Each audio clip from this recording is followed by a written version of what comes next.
these Epstein files, which, it's blowing up so much so that people are highlighting this guy, Tim Dillon, that for some reason people highlighted before is now finally figured something else out. Let's look at Trump here. And I do think, unfortunately, this kind of is the end of, and I say unfortunately, not because I care, truly, but I say unfortunately because it seems to not be doing anything good for anyone. This is the end of the Trump administration. This is the beginning of the lame duck presidency. It's obvious to everyone, even his most ardent supporters show up to the White House, like Laura Ingraham, and she's kind of shocked going, what the hell's going on? Now we'll start, 3 years of talking about the ballroom. He will trail off. He will get older. He's adorned the White House in gold. Epstein's going to suck the oxygen out of a lot of this. We're going to talk about that a little later on. Apparently AI, by the way, the only thing I'm sure of about AI, I'm not an expert, is that AI, as soon as we have robots running around this country, they'll all be pedophiles too. There's no one in power that will apparently just not be a pedophile. All these robots will be pedophiles. 100% will do a pedophile robots. Our first robot president will be a pedophile. I know that. It's the only thing I know. Our first AI robot president will absolutely be a pedophile. I guess it's over. Tim Dillon says that it's over. The Trump presidency is the beginning of the end. You love to see it and hear it. Maybe it took this much. It took such a blatant cover-up of child sex trafficking rings and his name listed all over the place for enough of these folks to finally go, wait a second. You mean Donald Trump is a liar? It's got this guy shaken up, and every time someone asks him anything about it, he gets a little bit snippy. The president of Harvard, who that is Summers, Larry Summers, whatever his name is, and all of the other people that he spent time with. Jeffrey Epstein and I had a very bad relationship for many years, but he also saw strength because I was president. So he dictated a couple of memos to himself. Give me a break. You're going to find out what did he know with respect to Bill Clinton, with respect to the head of Harvard, with respect to all of those people that he knew, including J.P. Morgan Chase. Sir, yeah, Jennifer, go ahead. Incriminating in the file, Venezuela, why not acting as a... Quiet, McGee. Quiet, McGee. Isn't it McGee? Quiet, shut up, shush.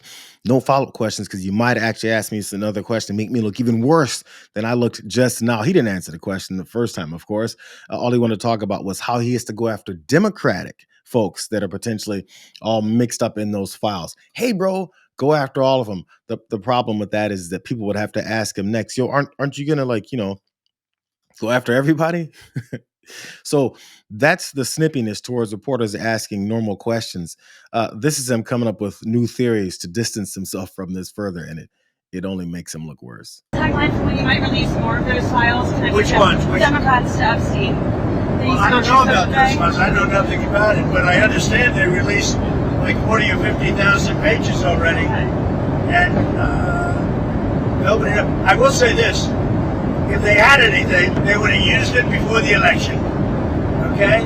I can't tell you what they put in since the election. But if they had anything, you don't think they would have used it before the election? They would have gladly used it before the election. Sir, speaking of the election, Jennifer, why were you or why was your team encouraging Congresswoman Goldberg and Congresswoman Mace to not pursue? Because we think it's bad to talk about it because it gets away from the subject of how well the Republicans are doing. None of it makes sense. And people are finally listening to what he's saying. I think that's always been the problem. People have just heard about what he's said and don't actually listen to it. More people are listening to what he's saying, and it doesn't make any sense. Do you hear that theory? Biden and them, this is also what Stephen A. Smith's dumbass said. Also, a couple other Republican politicians said, because they were carrying that same water, that if this was a real thing, Joe Biden would have released all this stuff and had all the damning evidence on me before the election. And since then, Donald Trump said, since then, I'm not sure what they could have added since. So let's just listen, think about that statement. Donald Trump thinks there was nothing in those files, or else Joe Biden would have released it before. But on top of that, maybe since you may see some damning things coming out, Joe Biden must have added it afterwards. Joe Biden and his Department of Justice added information or some kind of damning information into the Epstein files since Donald Trump took over in 2025, the beginning of this year. How is it possible that Joe Biden and his geriatric ass could be at home in his rocking chair, somehow influencing how we're going to put more things in the Epstein files that he has no control over, that your Kash Patel and your Pam Bondis are in complete and utter control over? An investigation that they've shut down, an investigation that said there's nothing in there that they've already looked into and investigated. How is it possible that Democrats can add something to the Epstein files? It's impossible, and it doesn't make any sense. And the only reason he said it is because he's flailing. And the reason that you'll say things like that when you're flailing is because the heat is so close to your ass that, it's starting to burn. Chris Murphy says it, a lot more eloquently than I do. On Epstein, the president is now demanding, or has demanded, that the Attorney General, the Justice Department investigate his political opponents. And Pam Bondi responded by basically saying, yes, sir, and moving in that direction. What do you make of that?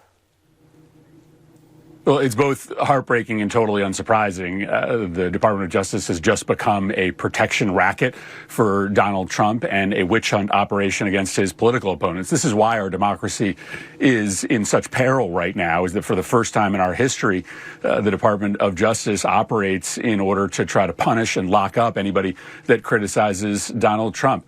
I'm really proud of the work that Representative Massey has done in the House of Representatives, along with Ro Khanna. And yes, John Thune should bring that vote to the Senate floor as soon as it passes the House of Representatives. It's true that Donald Trump is trying to cover up for, I think, a host of really powerful and rich people, but he's frankly not that selfless. He wouldn't be going through all of this effort to try to stop the release of these files if he wasn't seriously implicated in those files. This is most likely the biggest corruption scandal in the history of the country. We know that because Donald Trump is going to these extraordinary lengths to stop these files from coming out. Yeah, Chris Murphy said it well, too. He's going through some extraordinary lengths to make sure that this doesn't see the light of day. He's not selfless enough to actually try and do this to cover for all these other rich and powerful and influential people who are all part of this child sex trafficking ring as well. He'll throw them under the bus if it comes to him saving his own ass. So the heat is on, like I mentioned.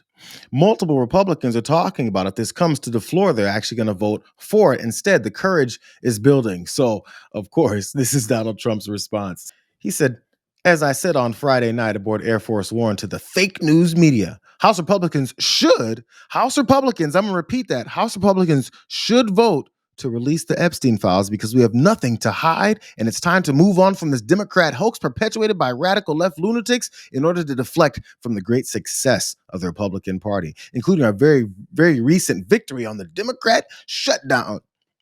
The Department of Justice has already turned over tens of thousands of pages to the public on Epstein, are looking at various Democrat operatives, Bill Clinton, Reid Hoffman, Larry Summers, etc., and their relationship to Epstein. And the House Oversight Committee can have whatever they are legally entitled to. I don't care. He says a lot more other stuff, but it doesn't matter. The main crux of that is that he thinks it's a good move now, and it's going to save his ass to say, I'm going to direct my Republican colleagues in the House to vote to release those files. Bro, they're already going to do that. You just don't want to look too bad when they finally do. I directed them to do that. And on top of that, you know what else he said? Let's go and have them investigate certain folks that I don't like so that maybe this can wash my hands of this whole situation. Please, bro, please. And actually, there's another reason why he thinks he's so smart and no one thinks beyond this second grade level. Thomas Massey blew up the lid on this tactic. You know, the president's been saying this is a hoax. He's been saying that for months. Well, he's just now decided to investigate a hoax, if it's a hoax. And I have another concern about these investigations that he's announced. If they have ongoing investigations in certain areas, those documents can't be released. So this might be a big smokescreen, these investigations, to open a bunch of them as a last-ditch effort to prevent the release of the Epstein files. Did you hear that part? It's actually part of the answer to the reason why people like Stephen A. Smith and other folks said, hey, during Biden's term, why didn't they release all the information? It's because investigations were continuing. So since Donald Trump wants to launch more investigations into people that he hates, and also at the same time, hopefully convincing people who are keying in on him to think that it's just all those dirty Dems, what he could also have this be is an ongoing investigation that he re-triggered from the Department of Justice to look into certain people with Epstein. And then therefore he can't release all those files because it's an ongoing investigation. John Carl also pointed it out too. Maybe he said it a little bit better. George, and politically, Donald Trump did everything in his power to prevent this vote for happening, and now suddenly he is calling on Republicans to vote in favor of releasing the Epstein files. Now, keep in mind, this is a reversal that comes as Donald Trump was on the verge of his biggest political defeat of his second term. He is essentially calling on Republicans to vote for something that many of them were already planning to vote for.